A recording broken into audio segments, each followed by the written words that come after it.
दानी और त्यागी विद्यार्थियों, हम पढ़ने जा रहे हैं काले मेघा पानी दे का दूसरा भाग, जिसे धर्मवीर भारती जी ने लिखा है। इस भाग को पढ़ने के बाद आप क्या क्या सीखेंगे, जरा ध्यान दें आप। पाठ के अनुसार विज्ञान परक तर्क और लोक प्रचलित विश्वास के द्वंद्व पर अपनी स्वाभाविक आप व्याख्या कर सकेंगे। लेखक और जीजी के मतभेद और परस्पर स्नेह पर आप टिप्पणी कर सकेंगे। पाठ के अनुसार आप पानी के सदुपयोग के विषय में अपने विचार व्यक्त कर सकेंगे। जीवन में दान और त्याग की उपयोगिता के विषय में लिख सकेंगे।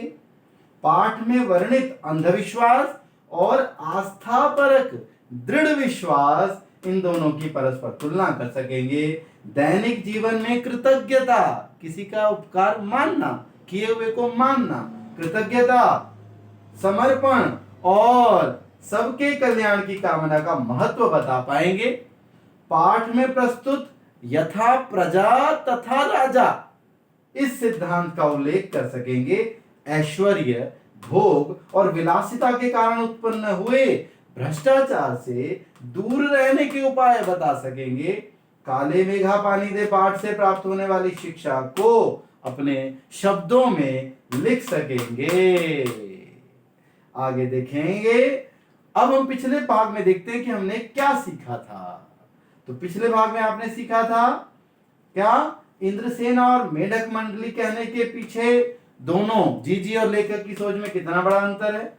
विज्ञान के तर्क और विश्वास की सामर्थ्य पर लेखक और जीजी दोनों की अवधारणा को आपने समझने की कोशिश की थी। पानी गर्मी की भीषणता से सर्वत्र त्राही त्राही देखी थी। पानी की एक एक बूंद के लिए सबका तरसना आपने अनुभव किया। भीषण गर्मी के प्रकोप से राह चलते हुए आदमी का भी लू से खाकर गिर जाना आपने उसमें पढ़ा।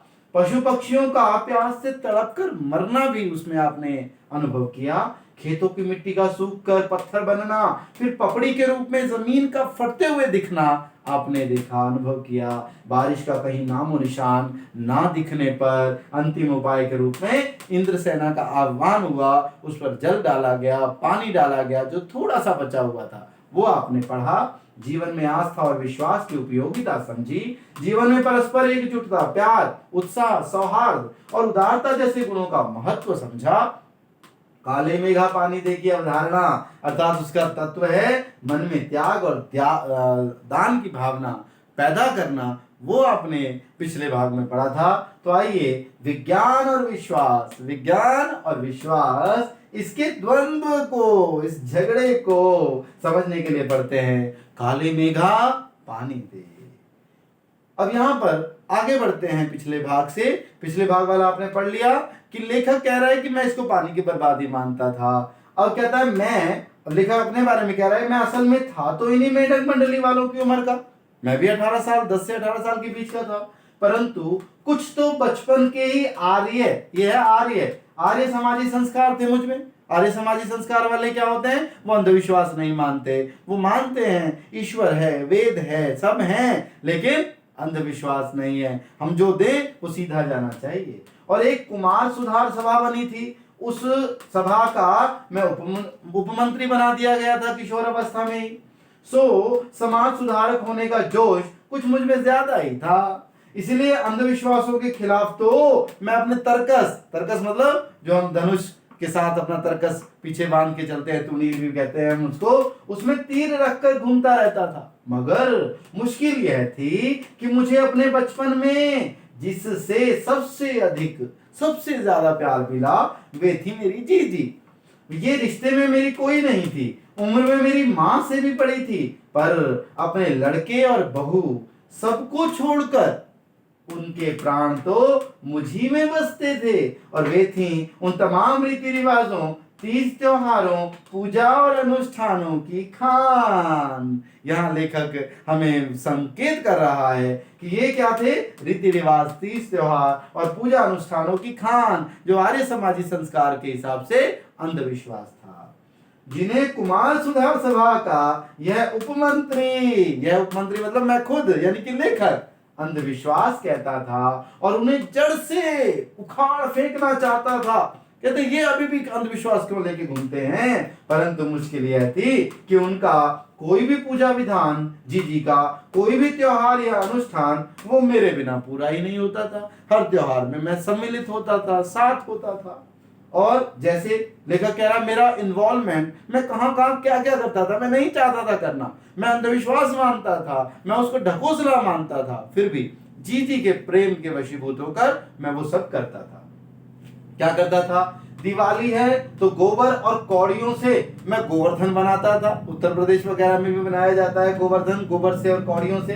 और सतिया बनाने में लगा होता था। जन्माष्टमी का त्योहार है अगर, तो रोज 8 दिन की झांकी तक को सजाने में है। देखो ध्यान से देखो, जन्माष्टमी का त्योहार है तो रोज 8 दिन की झांकी तक को सजाने में मैं लगा होता था। और पंजीरी का प्रसाद बांटने में लगा होता था। हर छठ का मेला है तो छोटी छोटी रंगीन कुल्लियों मतलब वो छोटी सी इतनी सी कटोरी सी होती है, कुल्ली होती है मिट्टी की, उनमें मैं भूजा भर रहा हूँ। भूजा मतलब वो जो होते हैं चावल के, क्या कहते हैं, खील भी बोलते हैं उसको, और फूले हुए चावल के होते हैं। किसी में भुना हुआ चना भर रहा था, किसी में भुनी हुई मटर भरता था, किसी में भुने हुए अरवा चावल भरता था, तो किसी में मैं भुना गेहूं भर रहा हूँ। क्यों भर रहा हूँ? क्योंकि ये भरा जाता है जी, ये त्योहार में होता है, ऐसा जीजी कहती है। मैं चाहे ना भी करना चाहूं पर जीजी करवा देती थी, केवल मुझसे। लेकिन इस बार केवल मुझे, हम यहाँ थे, हाँ जीजी यह सब मेरे हाथों से करवाती थी ताकि उनका पुण्य मुझे मिले, केवल मुझे। ये जीजी की सोच थी। जैसे आपने देखा होगा बड़े बुजुर्ग क्या कहते हैं, ये बच्चों के हाथ से दान करवाओ पुण्य मिलेगा, ये इसने अच्छा काम किया इसको पुण्य मिलेगा, ऐसी जीजी थी। और मैं कहता है लेखक कि मैं ऐसा नहीं था। लेकिन इस बार मैंने साफ इनकार कर दिया, नहीं फेंकना है मुझे बाल्टी भर भर कर पानी, ना जीजी मैं नहीं फेंकूंगा। क्यों? अरे इस गंदी मेढक मंडली पर मैं नहीं फेंकूंगा। जब जीजी बाल्टी भरकर पानी ले गई, खुद ले गई, कहते तू नहीं फेंकता तो मैं फेंकती हूँ, कोई बात नहीं, तू पुण्य मत कमा मैं कमा लूंगी। तो उनके बूढ़े पांव डगमगा रहे थे, हाथ कांप रहे थे, तब भी मैं अलग दूर मुंह फुलाए खड़ा रहा। मैंने नहीं करना, और तुम करती हो तो करती रहो। उन्होंने सोचा मैं इमोशनली ब्लैकमेल हो जाऊंगा, इस बार मैंने ठान लिया था मैं नहीं होऊंगा। शाम को उन्होंने लड्डू मठरी मुझे खाने को दिए तो मैंने उन्हें हाथ से खिसका दिया, दूर हटा दिया, हटाओ नहीं खाना मुझे। मुंह फेर कर बैठ गया और जीजी से बोला भी नहीं। मैं जीजी से बात भी मैंने नहीं की। अब यहां देखो, पहले तो वे तमतमाई, गुस्सा हुई, क्या हो गया तुझे? लेकिन ज्यादा देर तक उनसे गुस्सा भी नहीं रहा गया। मुझे बहुत प्यार करती है ना वो। पास आकर मेरा सर अपनी गोद में लेकर बोली, देख भैया रूठ मत, मेरी बात सुन, यह सब अंधविश्वास नहीं है। अरे हम इन्हें पानी नहीं देंगे तो इंद्र भगवान हमें पानी कैसे देंगे?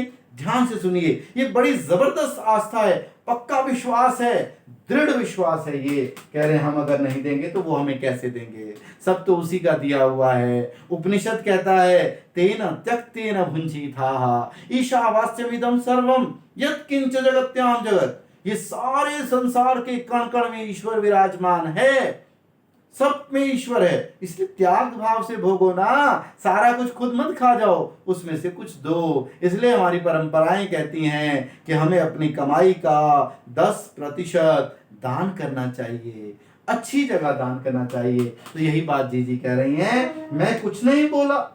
फिर जीजी बोली, अरे तू इसे पानी की बर्बादी समझता है, पर यह बर्बादी नहीं है, यह तो पानी का अर्घ्य, यह पानी का अर्घ्य चढ़ाते हैं हम, ऐसे दोनों हाथों से भरकर, जैसे अर्घ्य चढ़ाया जाता है गंगा मैया पर या फिर कहीं भी किसी त्योहार उत्सव पर। तो ये तो अर्घ्य है। जो चीज मनुष्य पाना चाहता है उसे पहले देगा ही नहीं तो पाएगा कैसे? कितनी बड़ी थ्योरी है, समझिए इसको। पहले देगा नहीं तो पाएगा कैसे? देना क्यों है? अगर मैं कहूं कि मैं क्यों दूं अपनी चीज, अरे मेरी चीज तो कुछ है ही नहीं, जो लिया इस प्रकृति से लिया। विज्ञान में भी जो भी खोज हुई किसकी, वो सब प्रकृति से तो मिली। कोई भी विज्ञान की खोज अपने आप तो नहीं हो गई, प्रकृति की चीजों को मिला करके खोज हुई ना। तो वो पहले देनी पड़ेगी ना प्रकृति को, तभी तो उससे कुछ रिजल्ट्स मिलेंगे। तो वही ये कह रही, इसीलिए ऋषि मुनियों ने दान को सबसे ऊंचा स्थान दिया है। दान सबसे ऊपर है। और कहा जाता है कि दान जो है वो अगले जन्मों तक भी हमें अपना फल देता रहता है, किया हुआ दान। हुतम च दत्तम च सदैव तिष्ठति। कहते हैं अग्नि में जो हम आहुति देते हैं और जो दान करते हैं वो हमेशा हमारा यथावत बना रहता है, उसका हमें ब्याज, उसका तो हमें फल मिलता रहता है, पर वो दान कभी खत्म नहीं होता। अरे अब लेखक कहता है, ऋषि मुनियों को काहे बदनाम करती हो जीजी, हैं? क्या उन्होंने कहा था कि जब आदमी बूंद बूंद पानी को तरसे तब पानी कीचड़ में बहाओ, है? कुछ देर चुप रही जीजी, फिर मठरी मेरे मुंह में डालते हुए बोली, अरे देख मेरे भैया, बिना त्याग के दान नहीं होता। अगर तेरे पास लाखों करोड़ों रुपए हैं और उसमें से तू 2-4 रुपए किसी को दे देगा तो ये क्या त्याग हुआ? त्याग मतलब ऐसी चीज छोड़ना जो मेरे पास भी कम हो। त्याग तो वह होता है कि जो चीज तेरे पास भी कम है, जिसकी तुझको भी जरूरत है, तो अपनी जरूरत पीछे रखकर दूसरे के कल्याण के लिए उसे दे, तो त्याग तो वह होता है। आप जानते हैं कर्ण को, अरे उसके पास कवच कुंडल थे, इंद्र देवता ने उससे मांग लिए, दिए उसने। अगर दान देना इतना पवित्र, इतना महान ना होता तो आप आज कर्ण का नाम ना होता, आज राजा हरिश्चंद्र का नाम ना होता, जिसने दान में सब कुछ दे दिया और अपने बच्चे के लिए भी वो श्मशान की रखवाली करने का काम उसने संभाला, और अपने बच्चे के लिए वो जो कपड़ा होता है जो शव के ऊपर डाला जाता है वो भी उसके पास खरीदने के पैसे नहीं थे। तो दान का इतना महत्व है। राजा बलि, उसने तो दान में प्रसिद्ध होने के चक्कर में अपने आप को विष्णु के आगे, अपने आप को पूरा समर्पित कर दिया। तो वही दान तो वह होता है और उसी दान का फल मिलता है। यह है दान का महत्व। अब देखो लेखक काट रहा है क्योंकि वो इसको अंधविश्वास मानता है। लेखक कहता है फल वल नहीं, कुछ नहीं मिलता दीदी, सब ढकोसला है, सब दिखावा है, पाखंड है। मैंने कहा तो, लेखक कह रहा है मैंने कह तो दिया, परंतु कहीं मेरे तर्कों का किला, मेरे अब जो तर्क थे, मेरे अब जो वो उनके साथ जो द्वंद्व थे वो पस्त होने लगा था, वो तर्क अब ढीले पड़ने लग गए थे, मगर मैं भी अपनी जिद पर अड़ा था। फिर जीजी बोली, देख तू तो अभी से पढ़ लिख गया है, भाई तू तो पढ़ा लिखा है, मैं तो अनपढ़ हूं ना। जीजी कह रही है कोई बात नहीं, मैंने तो गांव के मदरसे का मुंह भी नहीं देखा। मदरसा होता है बच्चों, जो मुस्लिम लोग जिस प्राथमिक विद्यालय में जाते हैं उसको मदरसा, मकतब और मदरसा, ये 2 विद्यालय होते हैं जो मुस्लिम विद्यालय कहलाते हैं। तो कहते हैं मैंने तो मदरसा, प्राइमरी स्कूल भी नहीं देखा, पर एक बात देखी है कि अगर 30-40 मन गेहूं उगाना है, 30-40 मन मतलब एक मन में 40 किलो, यानी कि 1200 से 1400, 1200 से 1600 किलो अनाज उगाना है, तो किसान 5-6 किलो अच्छा गेहूं अपने पास से लेकर चुन चुन कर वो अच्छा गेहूं जमीन में क्यारियां बनाकर फेंक देता है। उसे अनाज की बुआई कहते हैं। यह जो सूखे में हम अपने घर का पानी इन पर फेंकते हैं वह भी बुआई है, और वह पानी की बुआई है। यह पानी गली में बोएंगे तो सारे शहर, कस्बा, गांव पर पानी वाले बादलों की फसल आ जाएगी। हम बीज बनाकर पानी देते हैं, फिर काले मेघा से हम पानी मांगते हैं। सब ऋषि मुनि कह गए हैं कि पहले खुद दो, पहले देना सीखो, तब तुम्हें देवता तुम्हें 4 गुना 8 गुना करके लौटाएंगे मेरे भैया। यह तो हर आदमी का आचरण व्यवहार है, जिससे सबका आचरण बन जाता है। सब दानी हो जाएंगे तो कोई दुखी नहीं होगा। यथा राजा तथा प्रजा, ये कहते हैं, सिर्फ यही सच नहीं है, सच यह भी है यथा प्रजा तथा राजा। जैसी प्रजा करेगी राजा भी तो वैसा हो जाएगा। प्रजा ही ना सुने तो राजा कैसे देश को महान बनाए, समृद्ध बनाए। इसलिए प्रजा का कर्तव्य बड़ा जरूरी है, और प्रजा का कर्तव्य है उसको भी दान देना पड़ेगा, चाहे वो टैक्स के रूप में करे, चाहे वो परोपकार के रूप में करे। यही तो गांधी जी महाराज कहते हैं। जीजी का एक लड़का राष्ट्रीय आंदोलन में पुलिस की लाठी खा चुका था और तब से जीजी गांधी जी महाराज की बात तो अक्सर करने लगी थी। यहाँ फिर लेखक बता रहा है, इन बातों को आज 50 से ज्यादा बरस होने को आ गए, लेखक कहते हैं ये, परंतु ये बातें आज भी ज्यों की त्यों मेरे मन पर दर्ज हो गई, छप गई हैं। कभी कभी कैसे कैसे संदर्भ अर्थात रेफरेंसेस में मैं ये बातें मेरे मन को कचोट जाती हैं, अंदर से घाव पहुंचाती हैं, दुखती हैं। ये हम आज देश के लिए करते क्या हैं, ये है असली समस्या। हम आज देश के लिए करते क्या हैं? मांगे हर क्षेत्र में बड़ी बड़ी हैं, मांगते हैं हमें ये चाहिए, हमें वो चाहिए, हमारे यहाँ ये नहीं आया, हमारे यहाँ वो नहीं आया, पर त्याग का कहीं नाम निशान नहीं है। देखो लेखक आ गया अब त्याग पर, आपने भी त्याग सीखना है। लेखक कहता है त्याग का कहीं नाम निशान नहीं है। अपना स्वार्थ, अपना मतलब आज एकमात्र लक्ष्य रह गया है, मेरा मतलब पूरा होना चाहिए, मुझे फायदा होना चाहिए, बाकी जाए जैसे मर्जी। हम चटखारे लेकर, मजे लेकर इसके या उसके भ्रष्टाचार की बातें करते हैं, पर क्या कभी हमने ये जांचा है कि अपने स्तर पर, अपने दायरे में रहते हुए हम उसी भ्रष्टाचार के अंग तो नहीं बन रहे हैं? हम भी तो भ्रष्टाचारी हो रहे हैं। अब भ्रष्टाचार क्या है? भ्रष्ट गिरा हुआ आचरण ही भ्रष्टाचार है। मैं शिक्षक हूं, मैं अगर ईमानदारी से ना पढ़ाऊं तो मैं भ्रष्टाचार कर रहा हूं। आप विद्यार्थी हैं, आप ईमानदारी से ना करें तो आप पढ़े ना ईमानदारी से तो आप भ्रष्टाचारी हैं। इसी प्रकार से अगर हम अपने अपने कर्तव्य को पूरा ना करें तो हम भ्रष्टाचारी हैं। तो काले मेघा दल के दल उमड़ते हैं, कहते काले बादल तो बरसते रहते हैं, सुविधाएं तो मिलती रहती हैं, लेकिन कुछ लोग उनको हथिया लेते हैं, भ्रष्टाचार अपनाकर उसे अपनी मुट्ठी में अपने फायदे के लिए प्रयोग कर लेते हैं। और फिर क्या होता है? वो किसी दूसरे के काम नहीं आ पाती। पानी झमाझम बरसता है, खूब बारिश होती है पानी की, यहाँ पानी के माध्यम से सुविधाएं भी ले सकते हैं हम, बहुत सारी हमें उपलब्धियां मिलती हैं, परंतु गगरी फूटी की फूटी रह जाती है, गागर में पानी जाता नहीं, क्योंकि भ्रष्टाचारी बहुत है। बैल प्यासे के प्यासे रह जाते हैं, और आखिर कब बदलेगी यह स्थिति? यह है कवि का अंतिम प्रश्न। ये स्थिति कब बदलेगी, ये आपके हाथों में है। आप चाहें तो स्थिति को बदलें। भ्रष्टाचार खत्म करना है तो पहले शुरू से खत्म करें, अपने आप से, अपने घर से, अपने अंदर से खत्म करें। आइए इसके मुख्य बिंदुओं की व्याख्या देखें ताकि पाठ की पुनरावृत्ति हो जाएगी। विज्ञान परक तर्क और लोक प्रचलित विश्वास के द्वंद्व होने पर आस्था का पक्ष बलवान सिद्ध हो गया। लेखक भी मान गया कि त्याग तो करना चाहिए। लेखक और जीजी का मतभेद होने पर जीजी के अपार स्नेह के कारण स्नेह की जीत हो जाती है। पानी के सदुपयोग के विषय में लेखक के विचार अनुकरणीय। लेखक कहता है पानी व्यर्थ ना करो, पानी को सदुपयोग करो, परंतु त्याग का महत्व सर्वमान्य है, सब मानते हैं। जीवन में दान और त्याग की उपयोगिता बढ़ने से अगर दान और त्याग सब करने लग जाएंगे तो क्या होगा? भोग मतलब अपने फायदे के लिए, अपने मजे और विलासिता, अपनी आनंद में कमी आ जाएगी, और तभी भ्रष्टाचार पर अंकुश लग पाएगा। अंधविश्वास और आस्था पर दृढ़ विश्वास पर लेखक पहले विरोधी रहता है, आपने पढ़ा, लेकिन बाद में वो मौन हो जाता है, बल्कि वो बाद में कह देता है कि हाँ, दान और त्याग का बहुत महत्व है।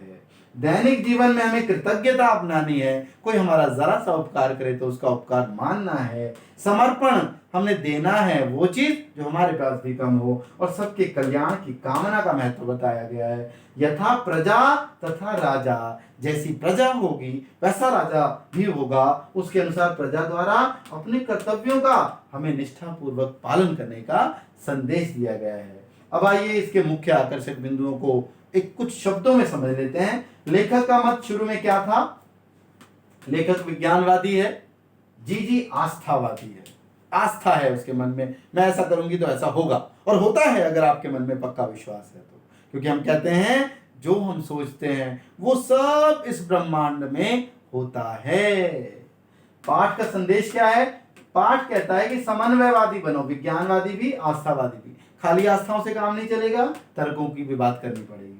लेखक का मत है तर्कपूर्ण होना चाहिए, कोई भी बात तर्क की कसौटी पर कस करके सही तो सही, गलत तो गलत। लेकिन जीजी कहती है ना भाई, मैं तो पक्का विश्वास है, होगा तो होगा, चाहे उसमें तर्क है चाहे नहीं है, कोई तर्क नहीं जानती दीदी।